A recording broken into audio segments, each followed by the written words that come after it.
pleasure and privilege to introduce Gillian Crampton Smith. And Gillian is the person who has helped introduce design, the design profession, to the human-computer interaction profession. And actually, from my point of view, what's much more important is Gillian introduced me to design. So Gillian has been coming to these conferences, I just checked, since 1990, which is in the first couple of years of CHI. And I first encountered her when she came around to, I guess it was what was then called Xerox PARC, and then became Interval Research, where Gillian was at the Royal College of Art in London, RCA. She established a group called CRD, Computer Related Design, which later then became Interaction Design. But she showed up in Silicon Valley quite a lot, and she was the one who actually got us to understand, well, first of all, that there really was a profession called design, and second, it wasn't just making things look pretty, but was actually fundamental to the kind of work that we were doing. So Gillian was at RCA, and after RCA, she went and she founded this really wonderful place in Ivrea, Italy, called, I guess it was the Interaction Design Institute. Was that what it was called? Yeah, that was it. Yeah, that was it. Ivrea is this wonderful place. I was told that it's right in the heart of everything, but it actually turns out this means it's, what, an hour and a half or 2 hours from Milan, and an hour and a half or 2 hours from the ocean, the Mediterranean, and an hour and a half and 2 hours away from the mountains. So it means it's actually nowhere. It's 2 hours from everywhere. But it was a wonderful place. It was funded by Olivetti. Now, all of you know about Olivetti? I bet none of you have heard of it, or only the older folks have heard of it, because it does not exist anymore. But they did wonderful stuff, and they were great designers. They did the famous Olivetti Red typewriter. And then it was a telephone company, and then it didn't exist anymore. But unfortunately, when Olivetti stopped existing, so did the Ivrea Institute of Design stop existing. And so unfortunately, it died. But it trained a large number of both students and faculty, young faculty who were doing exciting work there. And they're all over the place. And they're actually, Ivrea Italy now exists in Copenhagen, where there's sort of the duplicate Institute of Design that was formed and created by former faculty from the group at Ivrea. And one of the most important legacies of that program, aside from all the wonderful people that were trained, is Arduino. You may not recognize with this, but Arduino was invented there because as they were teaching, they realized they didn't have the right tools to do interaction. We needed really cheap, inexpensive electronics and motors and sensors and a simple programming languages that designers could use. And so Arduino was invented, and I believe the name comes from one of the bars located in Ivrea. Yes. And But it was also a great king. it was also a great king. Okay, I didn't know that. Ivrea is where they used to pelt people with oranges, right? Yes, that's right. Yeah, they did weird things in Italy, and every year in this group they would pelt people with oranges. It's dangerous. Anyway, she's led a wonderful life and has had actually a very, very big impact on our field through the introduction of design, which still doesn't permeate HCI nearly enough. We need to have many more designers in this field. She is now in Venice, an underwater city, and well, it's time for her. So, welcome, Gillian. Thank you.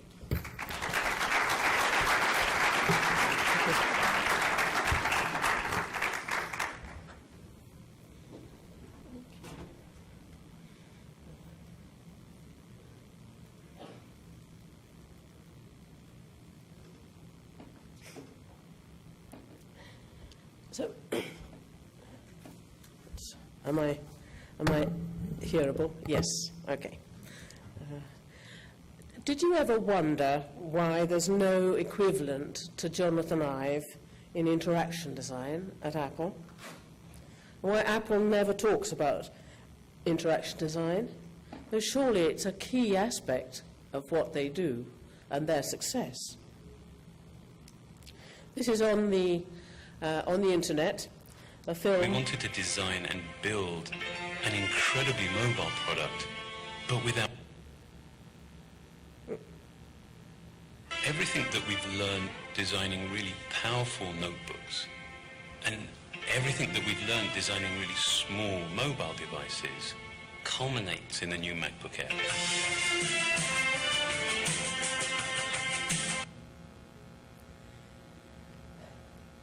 Think of when the iPhone came out. I don't know about you, but I had friends who had nothing to do with the computer industry, and they would say, hey, look, Gillian, look, and it does this. And look, and if you press here, and this happens on the other. And I thought, yes, this is when people are beginning to discriminate about interaction design.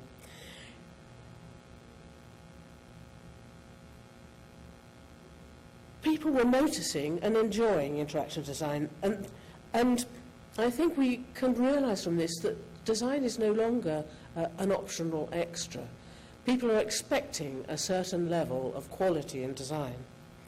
And here's my take on why Apple didn't talk about interaction design.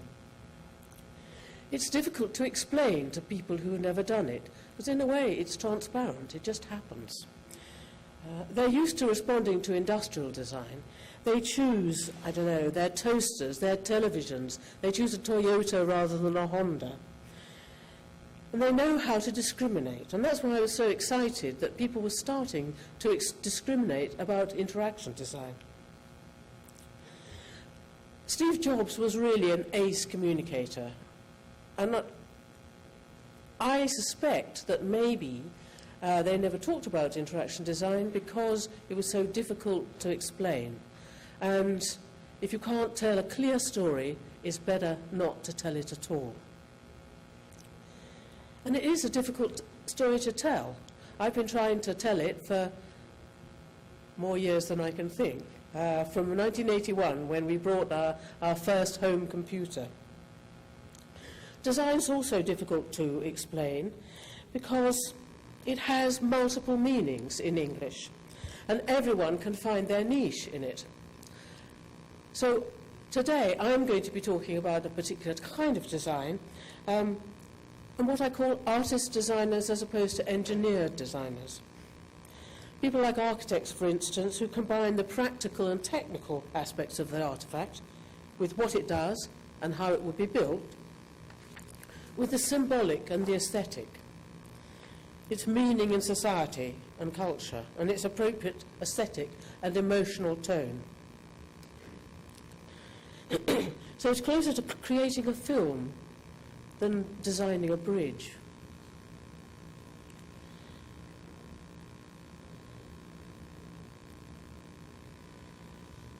You learn to design by doing design. And so students need feedback from tutors and classmates, and they need to look at lots of examples because design moves ahead through what Donald Schoen has called the repertoire. They've seen experienced designers have seen a lot of different solutions, and they pick subconsciously from what they've seen to choose the beginning of a solution to the problem that they have at hand. And people need to work in the studio together. They need stimulus. But most of all, students need to develop their imagination in the medium, and their imagination for people. And this is what, through all my teaching, I've been concentrating on, is, well, what could it be like? What might people like? And I think it's important to do this in school, because later on, it's difficult to do it at the expense of your clients. I came to computing through graphic design, the design of communication through visual means, anything from posters to rock concerts, and I designed books and magazines myself. But in those days, everybody came to computing from something else. And at the time, there was an American type company called ITC, and they put out this little magazine about type design. But one day, there arrived this huge edition, 180 pages, which was everything up to date about computers and graphic reproduction. And I was really inspired. And I thought, why not make a program to do layout on the screen of a microcomputer? My husband had taught himself Fortran for his PhD, and I thought, well, I could learn BASIC, and I'll write a program. And luckily, I didn't know anybody who would tell me what a stupid idea it was.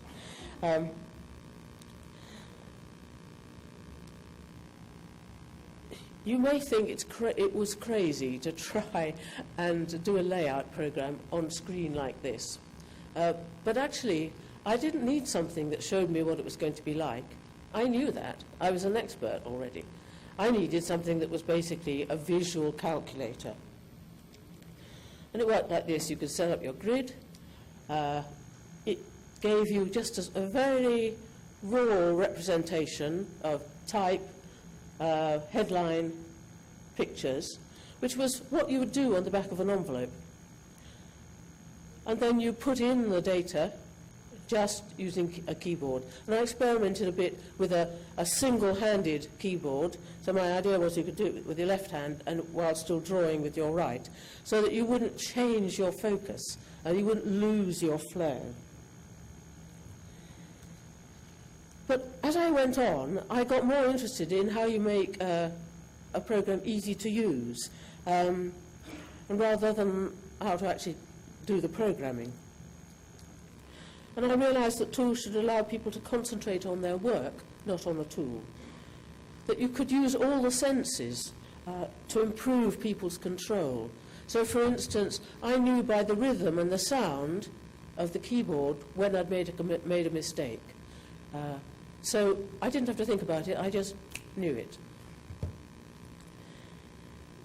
Well, a good tool supports human skill rather than supplants it, and it doesn't have to be complicated to be useful.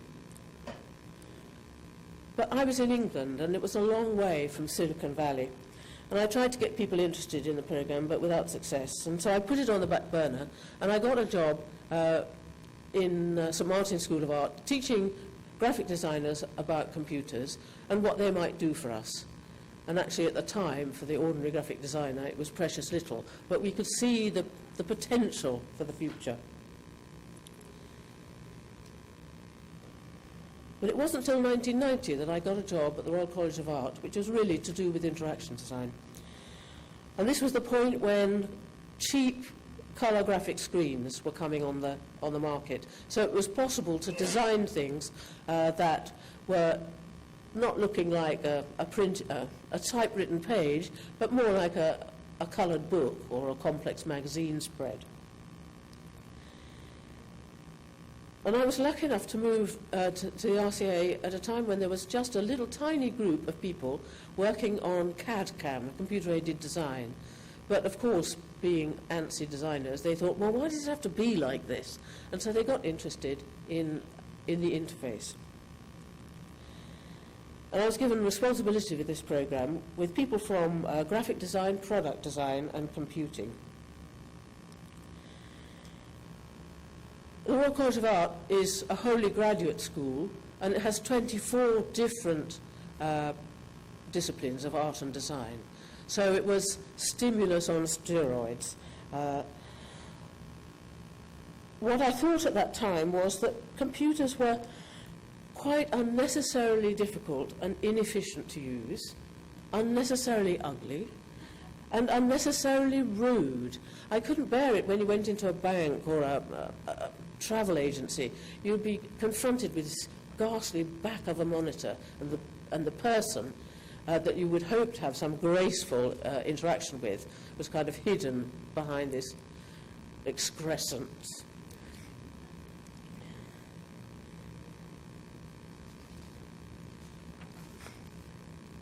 So I thought that designers, in collaboration with engineers, could do something about this.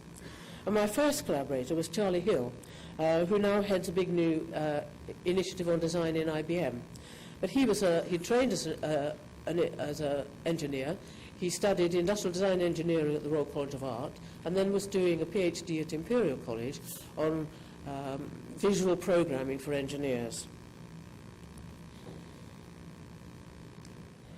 But that year, was the start, really, of my American adventure. A fruitful and enormously enjoyable collaboration that I've had over the years with people on both sides of the United States. I went to my first CHI, as Don said, in that year, and I also organised a panel at SIGGRAPH called Head Tools and Hand Tools, about the role design could play in the design of tools, not all tools, but particularly for designers. And I met Bill Verplank, and two English people translated to Silicon Valley, Joy Mountford, who was working at Apple, and Bill Moggridge, who was working in San Francisco. The general view of design at that time in the computer industry was that it was for starting up products that were already designed by engineers, and the people with the red shoelaces or red jackets put the pretty bits on at the end. So when I explained at CHI that I was a graphic designer from the Royal College of Art in London, they said, "Oh, how interesting. Welcome. Why are you here?" And on that same visit to Seattle, I was invited to visit Microsoft, and while I was there, I looked in on a young designer that I'd met. In fact, there were two designers at that time in Microsoft. The one I visited she was a recent graduate, a graphic design graduate, and her workflow went like this. She worked on her own in what could only be called a cupboard, and an engineer would slip a request for an icon under her door. She would design it, put it on a floppy, and take it round to him. She had no idea what the application was, who was going to use it, how the icon might fit with other icons. She just knew nothing. And I have to say, I was rather shocked, being raised on graphic design as a kind of system approach to the visual. My experience designing a simple layout program showed me that the application of basic graphic design knowledge and skill, structuring information, giving it form, leading the user's eye around the screen, could make computer tools not just prettier, but much more efficient, easier to understand and use. And I was not alone in realizing that computers were becoming more than just tools for work. They were beginning to creep into all kinds of aspects of everyday life. They were becoming environments in the way that a city is an environment. And I thought that digital products need to be not only technically feasible and economically sustainable, but also socially desirable for the individual and for society, designing for the social function. So if we fast forward 22 years, 2 decades, 2 years ago, in Fast Company, there were 2 articles. And one was saying that a new venture capital fund was only going to invest in people in startups that had 3 legs: a business person, a computer person, and a designer. And I said, yes! And then the next one was that Facebook agrees the key to its future success is design. Yes. But how did we get there? How did we get from why are you here to the key to future success is design? I think there's in those 2 decades there's some really important things that happened. The STAR interface was published. The machine came out, but articles were published about it in the beginning of the 80s. The Grid Compass computer, the Apple Macintosh, of course, the Psychology of Everyday Things, and the Software Design Manifesto. We're completely used now to the principles of the STAR interface. We don't think anything about it. But I think it also marked a change in the attitude to the user. This was David Liddell saying, our attitude was, let's make this work for the user. If we find we can't implement something, we'll go back to the drawing board. But we're not going to pick things that we think will be small or fast to build and then bully the user into using them. And this was really a pretty radical change, I think. Can you hear me at the back? Okay, good. The second was the Grid Compass. I was excited by this because it looked like a real tool, a designed tool, and it was designed by an Englishman. in Camden Town, where I lived. Actually, he didn't live in Camden Town, he lived in Silicon Valley, but still. And he said, the epiphany for me occurred when I started to try to use the software. I soon forgot about the physical part of the design and found myself sucked into the virtual world on the other side of the screen. I realized I had to learn a new sort of design, where I could apply as much skill and knowledge to designing satisfying and enjoyable experiences in the realm of software and electronic behaviors as I had with physical objects. So I think the development of interaction design in IDEO was a very important aspect of this move into design. And I have to say, the psychology of everyday things, when I first read it, I thought, oh, okay, well, it's pretty obvious, isn't it? But the thing is that nobody had written it, and I actually use this all the time in my teaching, because I think the really central thing about it is this idea of a coherent mental model for an application, not just a stringing together of random functions. And I think that this is a really central idea that is still important. And then the Software Design Manifesto. This was Mitch Kapoor, who was the head of Lotus 123, which was a spreadsheet program, which is one of the most important programs at the beginning of the IBM PC. And he designed it. He wasn't an ace programmer, but he designed what it should be like. And as he says here, it's where you stand with a foot in two worlds, the world of technology and the world of people and human purposes. And you try to bring the two together. And one of the main reasons most computer software is so abysmal is that it's not designed at all, but merely engineered. And he went on to say the most important social evolution within the computing professions would be to create a role for the software designer as a champion of the user experience.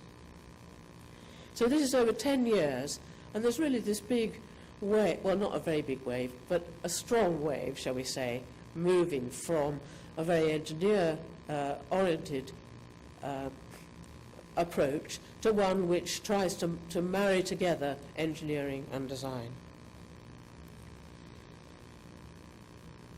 And Terry Winograd got a grant from the National Science Foundation to design a program which would teach using these principles.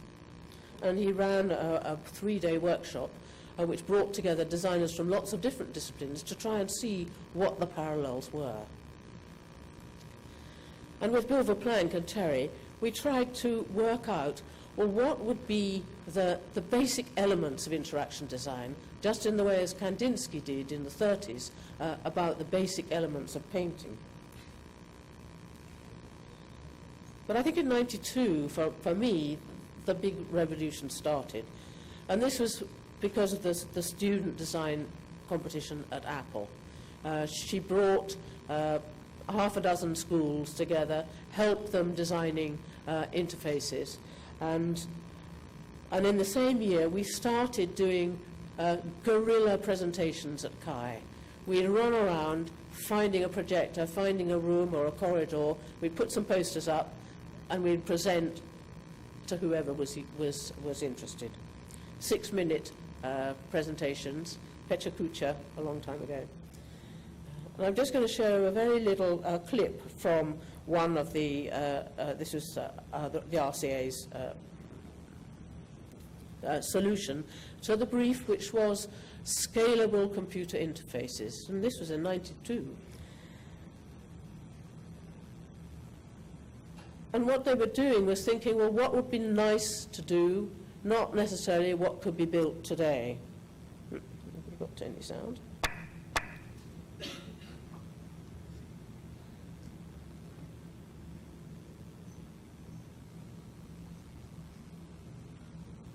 So it's a little handheld device. It's got 3 levels so that you separate out the level of the operating system and the particular applications you're using, and you can just drag them out and they pop up. So the whole metaphor was to do with the flows of information.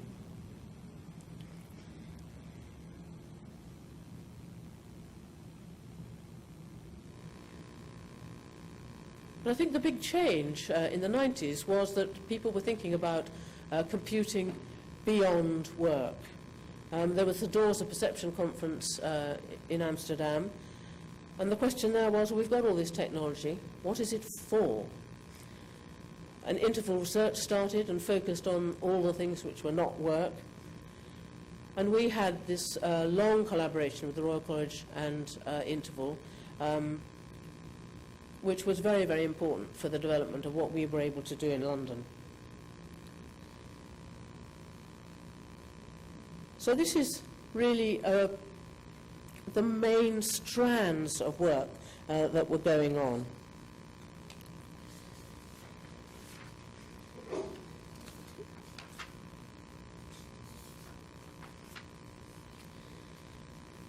So there were the main people were Darrell Bishop, Tony Dunn, Fiona Raby, Bill Gaver, Heather Martin, and I think one of the things that was very important was that we attracted Bill Gaver, who was a psychologist. He was a student of Don's, and he had been at Euro Park in Cambridge, and he had the courage to come and work with us. You know, probably ruining his career completely. Actually, he didn't, but I thought it was very courageous, and it was very important for us because he theorized and presented what was going on at the RCA to the CHI community. And I think without this, we would not have the same relationship that's been ongoing. So Darrell explored how computation could be controlled through physical means. And this is a classic thing. This was the first project he did and published more broadly.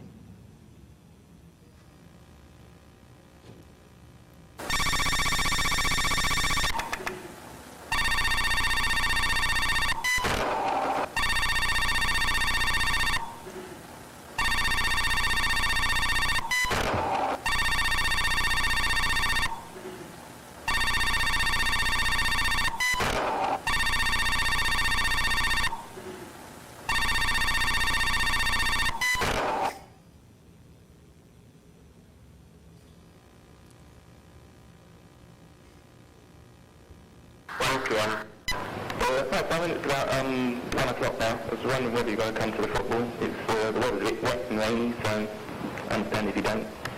Other than that, well, yeah, give us a ring if you would. Okay. Bye.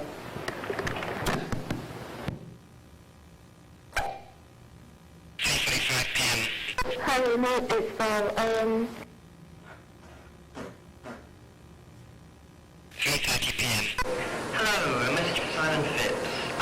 Your flight is BA 6213 at 12:30, Monday the 15th of October. Your job number is BS 436215 and the pickup address is 44 Camden Mansions, Kensington Mall. Alright. There's a lot of information on that, so he puts it aside with a little letter. Hello Simon, it's George. Could you give us a ring? My phone number is... Talk to you later. See you. Bye. So now there are numbers attached to the ball.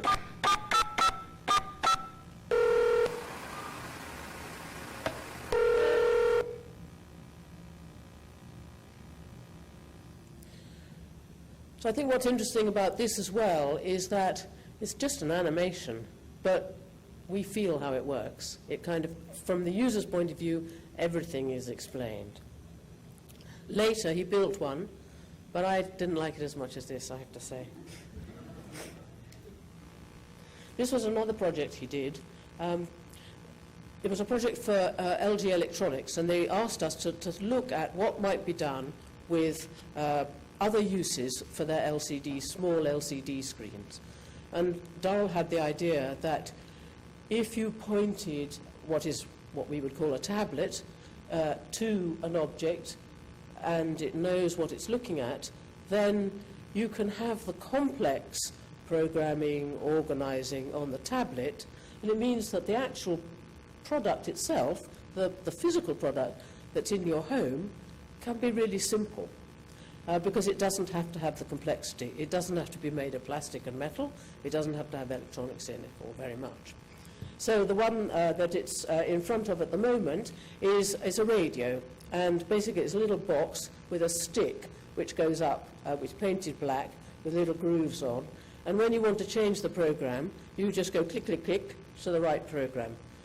And you set it up using the tablet, so that the first one is BBC One, 2, or whatever you choose to do.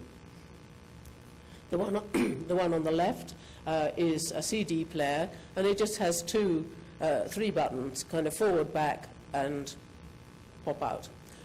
Anything more complicated you can do on your tablet.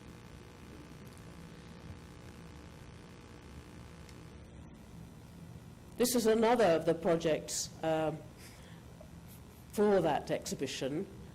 This is very different. It's a glowing pillow, and it really was the first of the Tony Dunn's critical design projects. I'll just play you a little bit of the film. His name is Jock, and he's a great one for gadgets.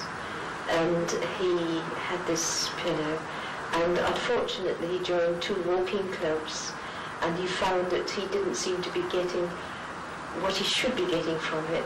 So he thought about me, and because I sort of live quite solitary, he thought it would be a great thing for me to try out.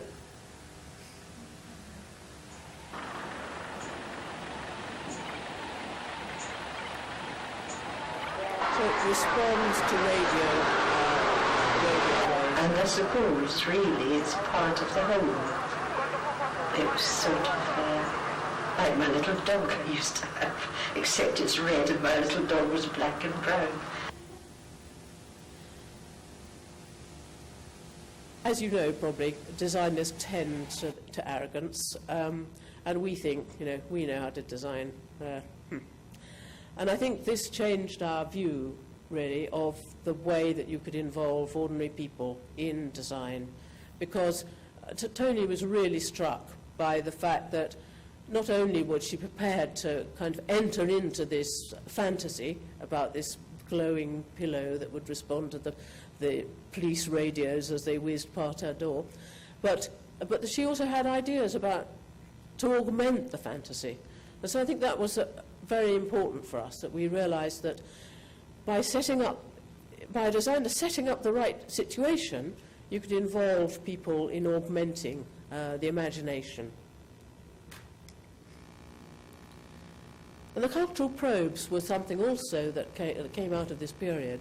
And the aim was not to get quantitative information, but to get qualitative information, and to try and understand and be inspired by the everyday lives of people, which were very different from ours, but not to be constrained by what they want, because they don't necessarily know what they could have.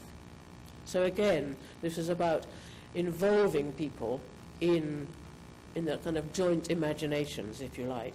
So they gave this very nice little packet to each person who was invited to take part, and then they got back this mass of stuff, which was not really for analysis, but was for inspiration. And things like, there were a set of little postcards with a question on, and they were stamped, and the people were invited to respond. So this says, what's your favourite machine? And the lady wrote something on the back and they sent it off. That way, you don't have to be embarrassed because you don't want to answer a question. You can answer those ones you want to. And then the one on the right was maps of where they lived, which in this case was a rather bleak housing estate on the edge of Amsterdam. And the red ones are places where this person felt unsafe, and the green where she was content. So I think what was important there, that also from the other side, that from the people who were contributing to this, that there weren't people coming along with clipboards saying, you know, tick here, tick there, what did you have for breakfast, etc. It made it seem much more of a collaboration. I think they feel that it's got rather out of hand, that everybody is doing probes, but it all depends on what you can make, the jump of imagination from this mass of stuff to some solutions which really fit. Fiona Raby was working on a project called, she's originally an architect, called Fields and Thresholds. And I'll play a little bit of her film.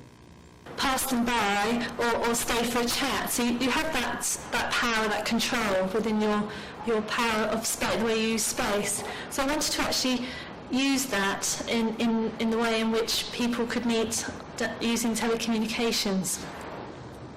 Fiona wanted to get away from the formality of computers and screens.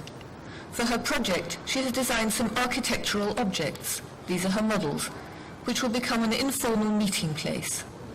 Just as a coffee machine sometimes becomes a focal point where colleagues and friends meet and chat, this object would be a contact point, which would allow people to talk not only to someone standing next to them, but also to colleagues gathered round a similar object in other parts of the world.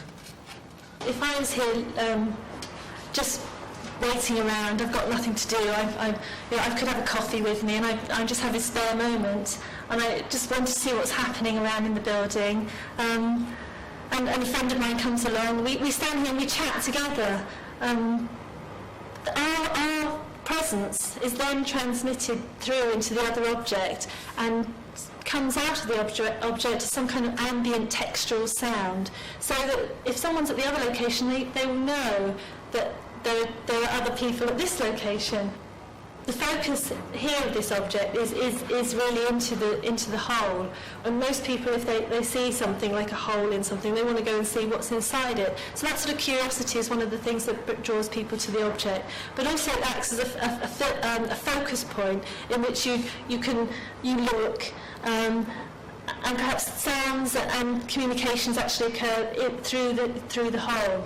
And if there's a group of people sort of gathering around and leaning on the object, you can hear things coming through it. To safeguard privacy, Fiona wants to make use of different types and textures of sound. Clear sound if you're standing close to one of the contact points, distorted sound if you're further away, and as you approach the object, a change of sound texture so that those at the other end can hear you coming. I think people need cues in which they can set things off, start to talk to people, and I think objects and spaces and situations can help to actually do that, can help to put people in a certain context where they might want to make communication with somebody else, not because they're sort of faced with a monitor and they have to make this formal communication. It's a bit like being filmed. It creates a much softer sort of junction between people and communicating with people. So that's what the project's essentially about. I think it's interesting that her background in architecture makes her think much more in terms of spatial things and about the way that we use space in buildings and how that might be translated into the digital realm. I've put this in because people have been talking a lot in this Kai about robots, and Michael's idea was that a robot doesn't necessarily have to be able to do everything. Maybe it can ask for a little help from its friends.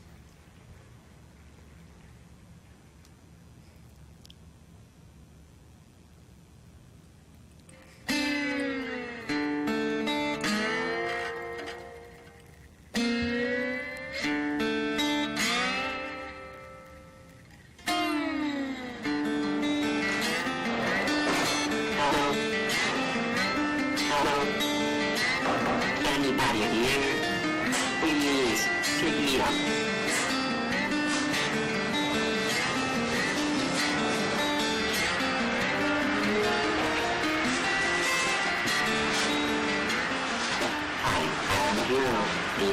photographer and I am collecting photos from all you beautiful people. Please tap my top with your security card, so I know who you are.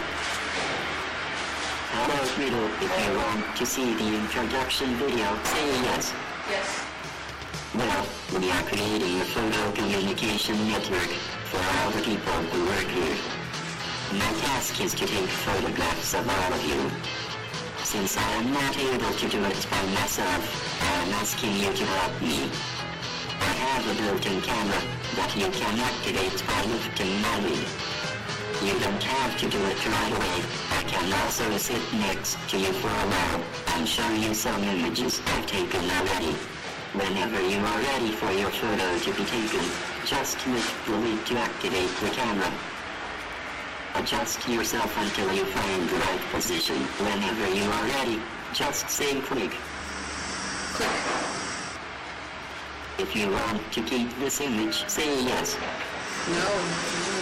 Okay, then let's make another one. You just have to say click again when you are ready. Click. If you want to keep this image, say yes. Perfect. Very good. You will soon receive an email from my head computer telling you where you can find the image. Thank you.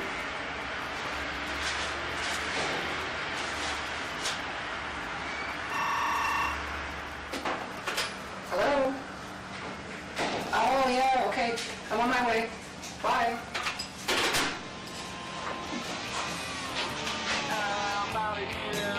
I think it's time to go. Can you please take me to the next person? Or if you are too busy, just meet me outside your office. I need to go.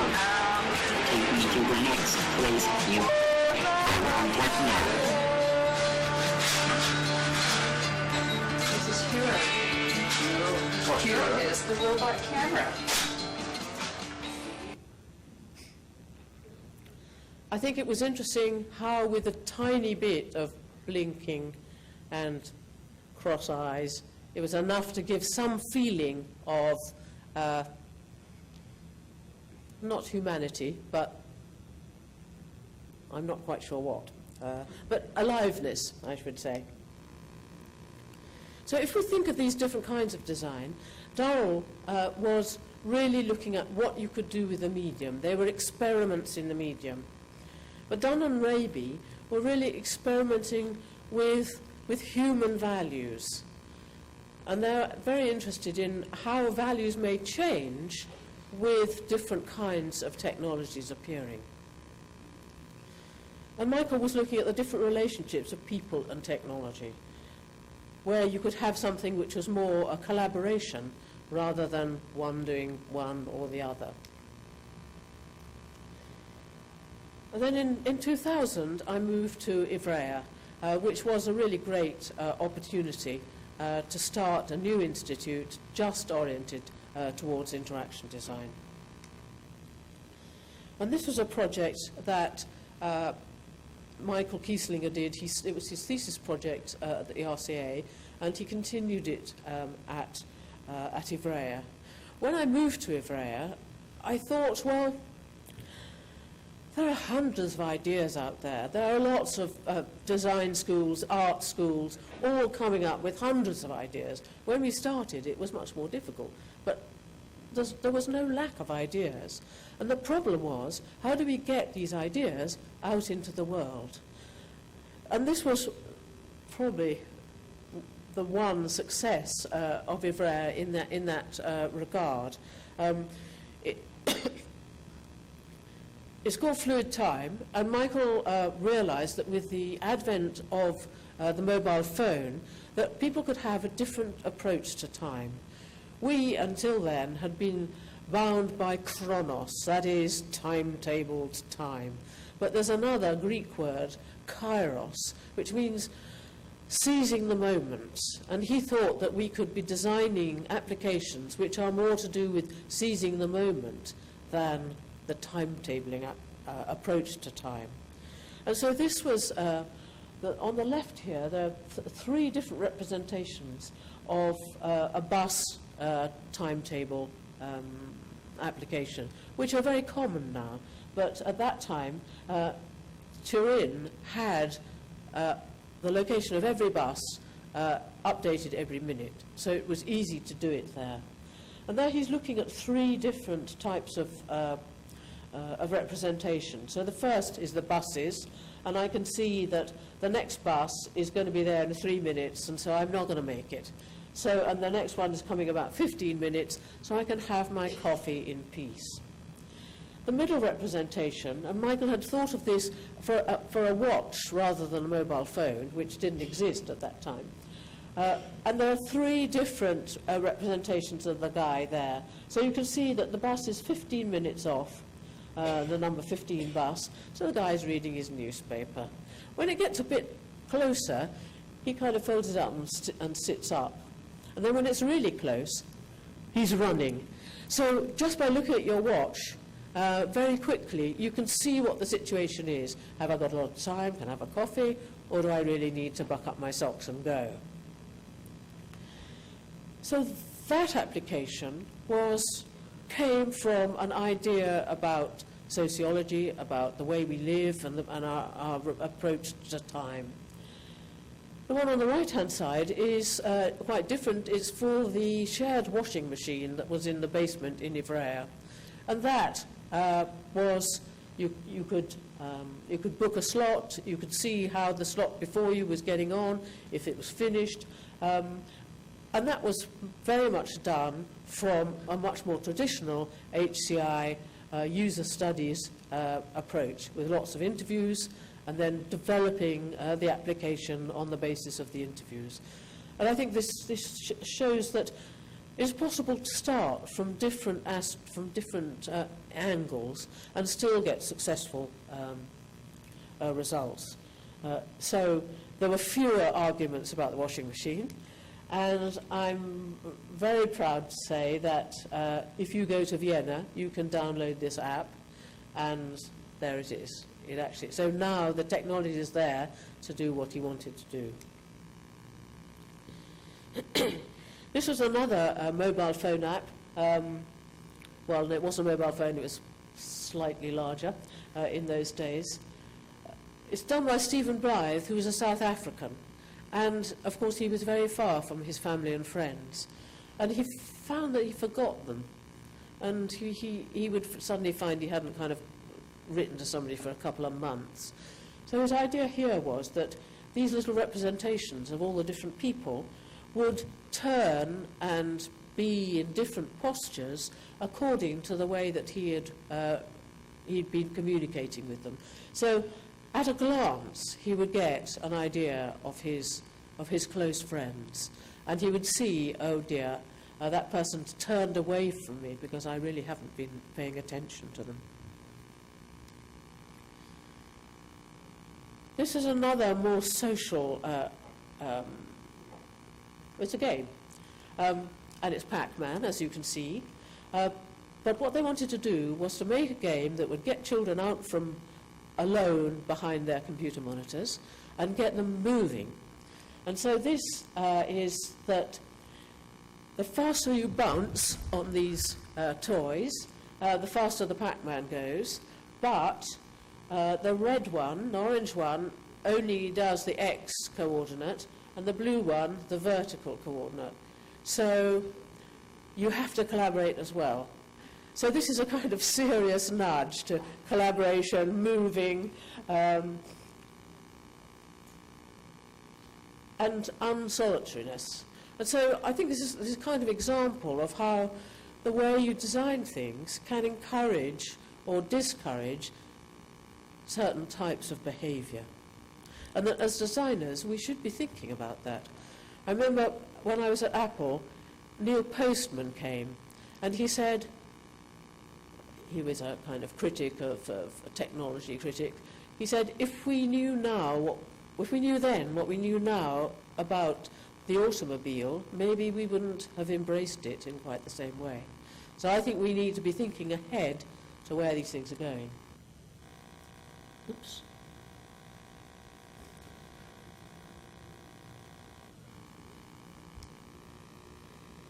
This was another experiment in the medium. Victor wanted to see, well, if we have all these objects that are connected and networked, what would people want to do with them? So as a kind of experimental platform, he made lots of these boxes, probably 50.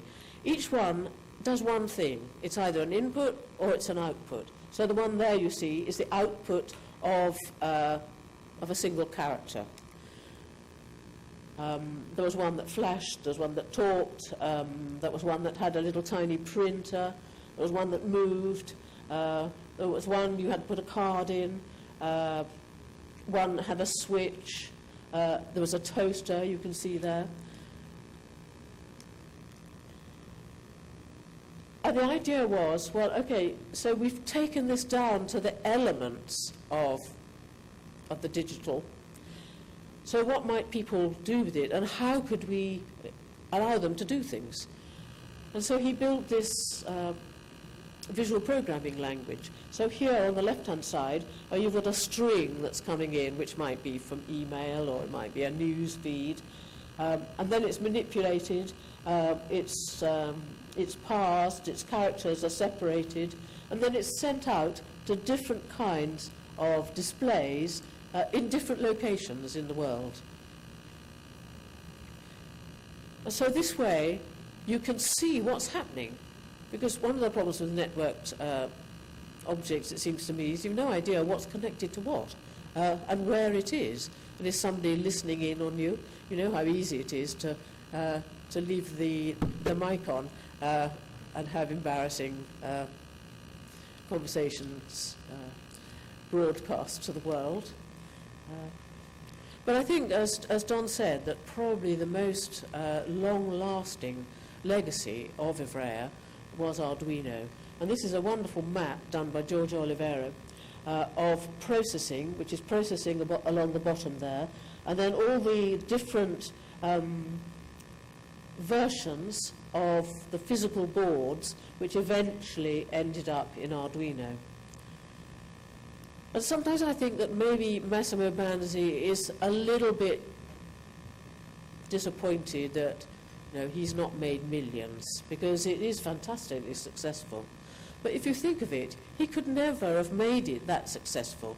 All those people, all those open source people who are contributing, doing it, etc., etc., etc., he's famous. He's got enough money, I think. He's got a really interesting life. So I think it's worked out pretty well for him, and it's certainly worked out very well for all of us. So after Ivrea stopped, we went to Venice, and this is the corridor outside our studio. Pretty nice. And that's inside a kind of a normal space, but very flexible space we have. And so you can build things. And we were very lucky here, because the traditional Italian university system is much more, you come for your class and then you go away. These students had a studio to work in for the whole semester. And if any of you are teachers, I think it's absolutely vital.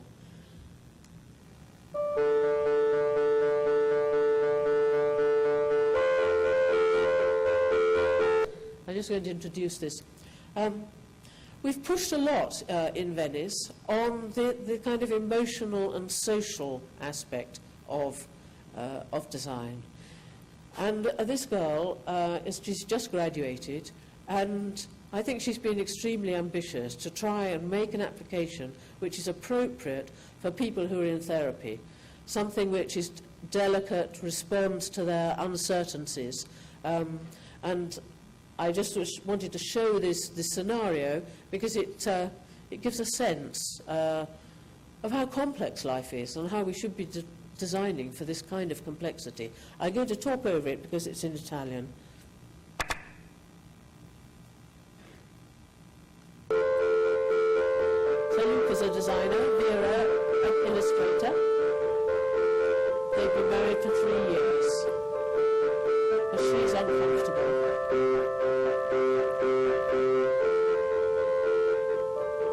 And he's confused and he doesn't really understand what's wrong.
things that happened and then bring them back to the councillor so that together they can talk about them.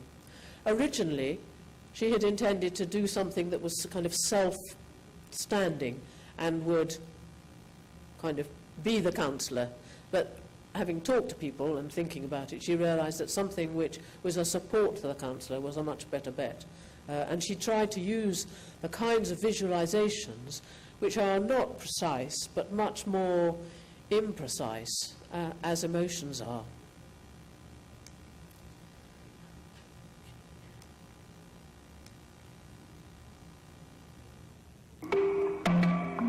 This is another one which is to do with remote connection.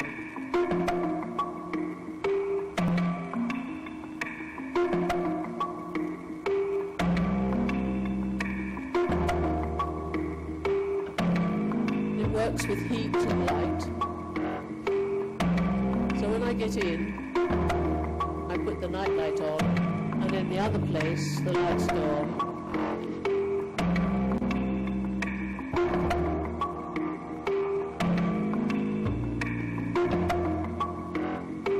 Same the other way.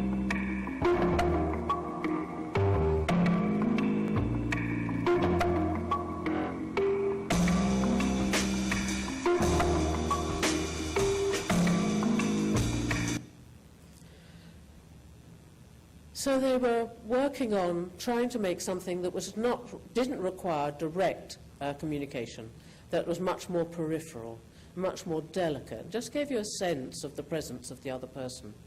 But they're also exploring, well, what happens when you use different kinds of materials? So the next one uses paper instead of ceramic.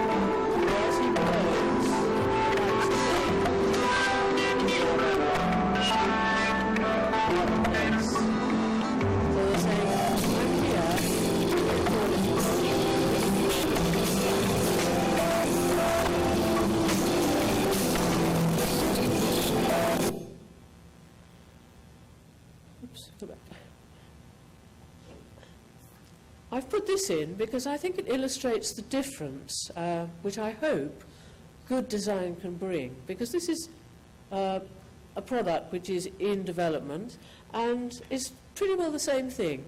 To turn it on, you press the chimney down, and then the light goes on in the other place.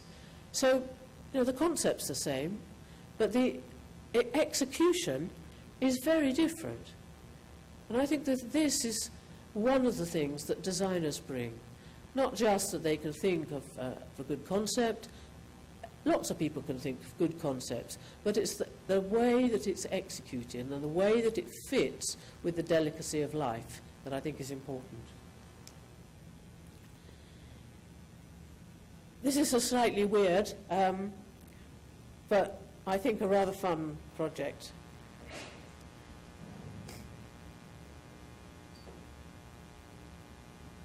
So you can keep in contact with your plants,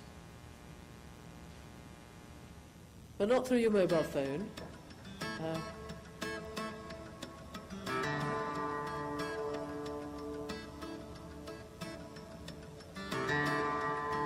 You link it up to this little cube.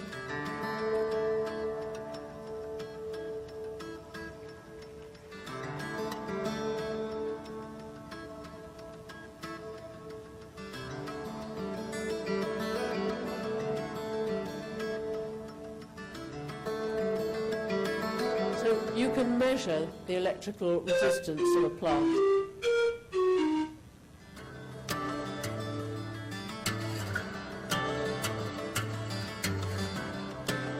And now it's beginning to sag a bit. She's away, nobody's watering it.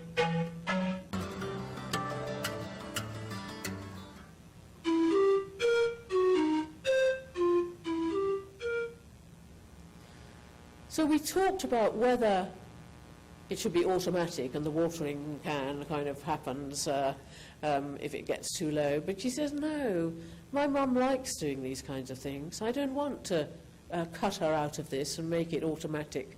So this was something that she could know how the plants were doing. She could ring up her mum if it needed watering, or you could imagine that the mum would have them. But she was fond of her plants. She'd rather keep it herself. So, Facebook agrees the secret of success is design. But even if they're converted to design, I think we still have a long way to go to explain design to non-designers. Designers have learned by doing, not by abstracting and applying rules. This means that much design knowledge is tacit. We know what we know, but not through words. I've recently been reading the book UX Stories, in which designers from different disciplines describe how they became involved in UX. And a constant thread in these stories is the struggles people have to explain design and persuade their companies of its value. Firstly, managers don't often realise that there are many different types of design. They think hiring a designer or two makes them all set for UX. As Dan Rosenberg said the other day, they don't know the difference between a PhD in cognitive science from Stanford and an MA from the Royal College of Art. They're both useful, but they're not the same. And secondly, the disciplines involved in the digital system design are cultures with different values. The business person needs a product that's reliable and reproducible. The designer is always looking for a novel way of doing something. And the engineer searches for efficiency and simple, elegant ways of building.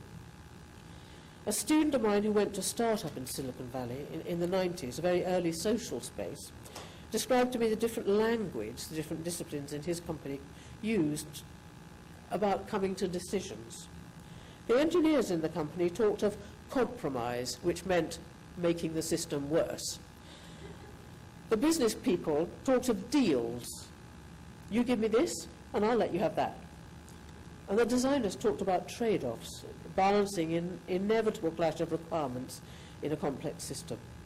They were all doing the same thing, coming to an agreement on how to make the best system possible, but their cultures made them see things differently and to interact with their colleagues in a different way. And thirdly, the process of design is different from that of engineering. Designers spend a lot of time divergent thinking, sketching many alternatives, informal approaches, and then only slowly converging on a solution.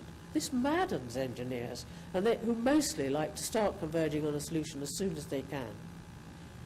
Engineers need quiet to concentrate. Business people need to be on the phone. Designers need to work in a studio, to be stimulated by what each other are doing, to run ideas past their colleagues. Apparently the industrial designers at Apple work to heavy metal music, which I have to say I couldn't. The process of software engineering has been designed so that pieces can be built independently of each other, reused and put together without causing problems. But the designer needs to keep the big picture in mind, the mental model of the application, for instance, or the feeling it should engender in the user, as well as considering the individual pixels. That said, the example of Apple has shown the world that design pays, and from now it's no longer an optional extra. And we're not the only people who think that design is going to change our world. I found this down the street here in Toronto. Thank you.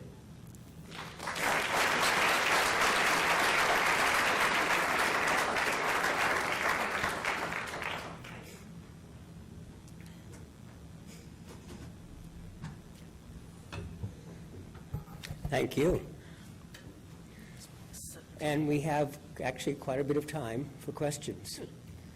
But I wanted to make one comment about the difference between what we do in human-computer interaction and what is done in design, and what was nicely done together in the things that you saw here. One of them is the idea that, wouldn't it be nice if we're at a distance and I can show that I'm going to bed by turning off my light and the light where you are turns off. But Well, I'll just use me as an example. If I were to build that, it would be really wonderful, and it would be functional, and it would be ugly.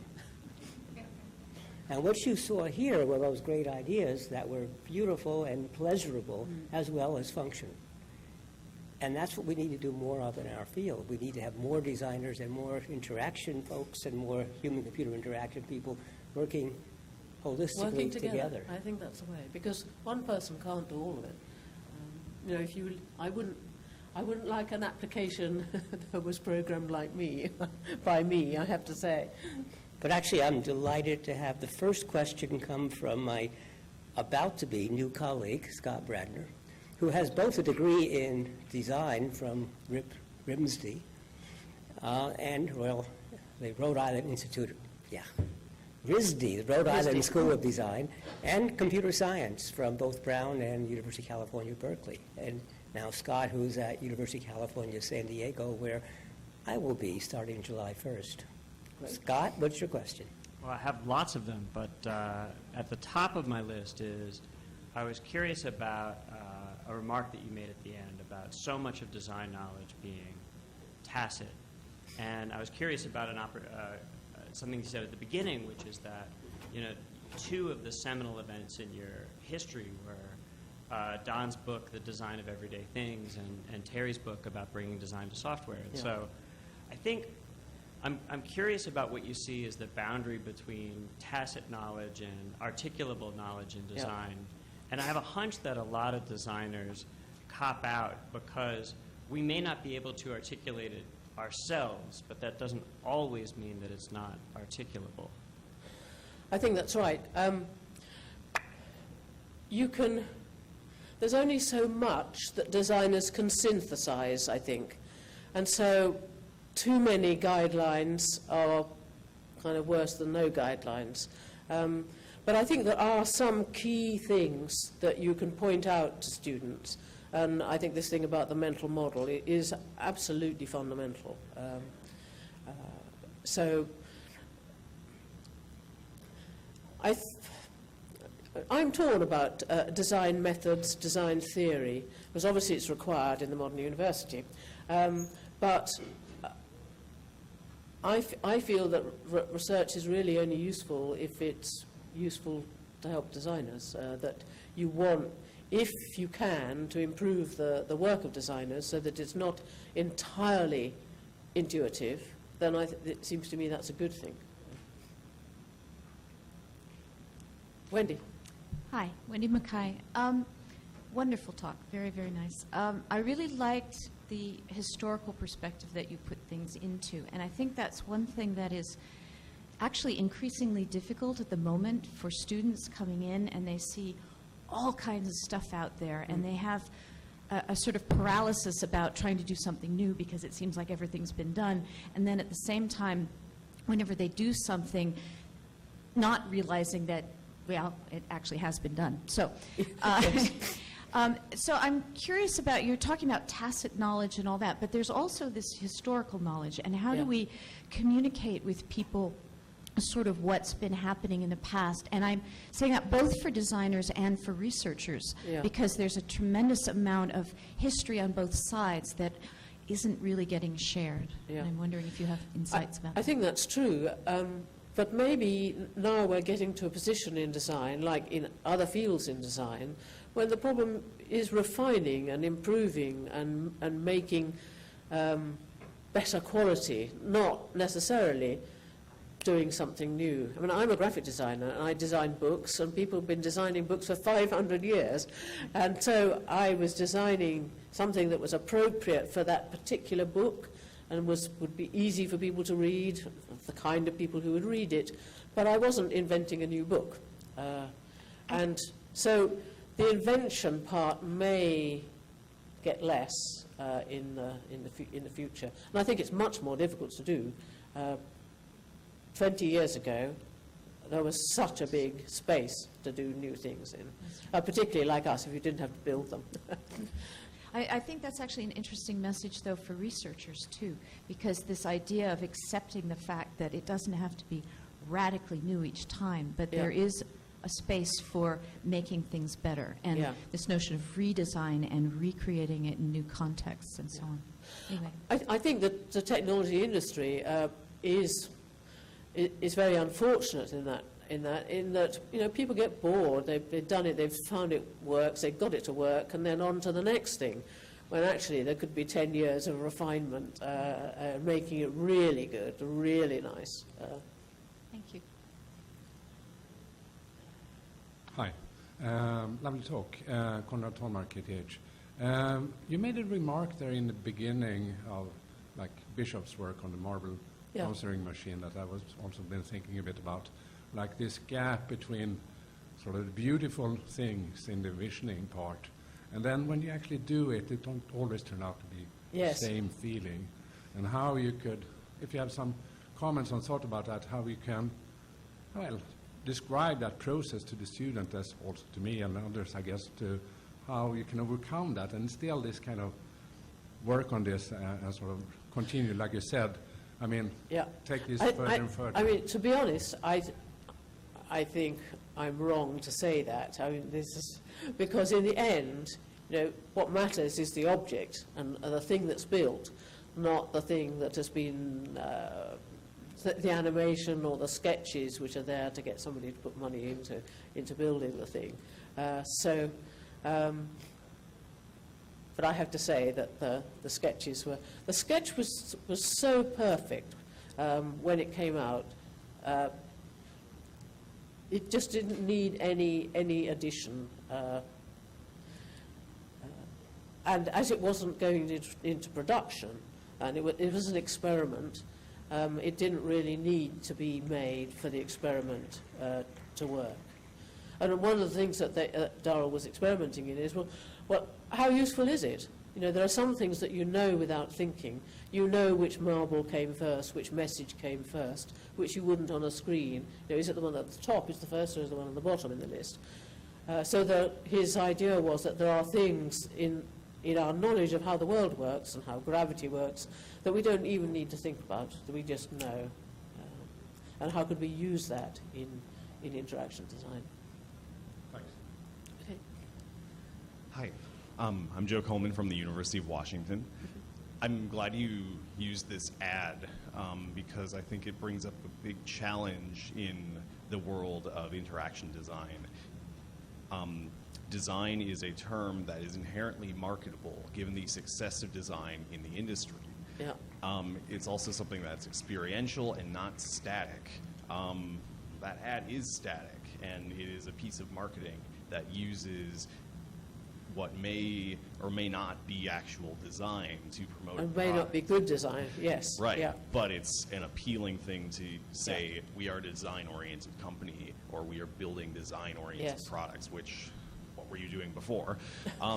Yes. My proper question is, for designers, practitioners, researchers that have a stake in showing the world the value of good, great design, how can we help keep that word's value? Yeah. How can we show people this is what real design is? It is very difficult, I think. Though I do think that Apple has done it. You know, it's the biggest company in the world. It has got 4 products, and they spend months and months and months or years doing it till it's right. Of course, they've got very, very big pockets now, and they can, and not every company can do that. But it does show what the value can be. And I think that as people expect more, it will be more necessary. I remember in the olden days when Microsoft was, they had 2 designers, they couldn't do much, poor things. And then the CD-ROM came, and they had a CD-ROM section, and they had 2 or 3 really good graphic designers there. And I kind of felt the difference in Microsoft, that people said, you could do that on a screen? Ah. And I think that it's through examples that people will realize. But there is a danger that people think, have a little idea, have a little drawing, and there you are, it's done. and they don't realise the months of work that goes into something as complex as interaction design, particularly interface design. You know, if you've got to make something that works in every way, on every platform, it's got to be consistent. It's not easy. So keep making good examples. Yes, keep making good examples and gathering them together. I think it would be good to have successful examples of where design has made a difference. That's great. Thank you. Hi, Margot Brereton from QUT. Thanks. Really enjoyed the talk, and it's really great to have the whole reflective experience. I wanted to ask a little bit more about the messiness of use and the design, because when we sit and the beautiful examples that you show, yeah, but they're usually accompanied by music, and it puts us in this lovely frame of mind. And you know, we don't see the balls from the answering machine being dropped on the floor and rolling under the couch. Yes. And I know someone sort of commented that before in the literature. And we don't, a lot of stuff in concept and presented looks really lovely, but then how can we engage more with getting some of this delicacy into the everyday life? And it struck me looking at that beautiful video with the relationship counselling thing, that almost, I don't know if that was a software app or not, but it seemed to work to me better as an advertisement that you would see on your TV, and it would just say to you, hey, if you're having relationship problems, go and see a counsellor. That to me, that's what that, like, I couldn't imagine how it actually translated into using that. No, I'm sorry, I didn't have time to show you, but it was reasonably convincing. Okay, so I think. I'm just interested in that sort of translating design to the messiness of use and how we can do that better. Well, we do try and encourage students to think, well, okay, here's your design, so what could go wrong? How could people subvert it? Think about it, you know, imagine horrible things that could happen, and what you might do to prevent it. So I think it's worth trying to think, you know, as you say, we think of these perfect people who are even-tempered and never get angry, etc., etc. But life's not like that. Thank you. Hi. Sorry, still time. Thanks. I actually wanted to make a comment about the last question. I think that design is one step, but I think that we shouldn't expect design to give us necessarily a final solution. And I think that, like, it was really great to see your work on probes, to see that it's important to include how we include in the design process the evaluation. So I think I'm really happy to see a very polished video, because then there's another phase of excitement that comes from building that, a prototype of that, and giving it to someone in real life. Yeah. Thank you. And thank you, Gillian. Good. Well, thank you very much.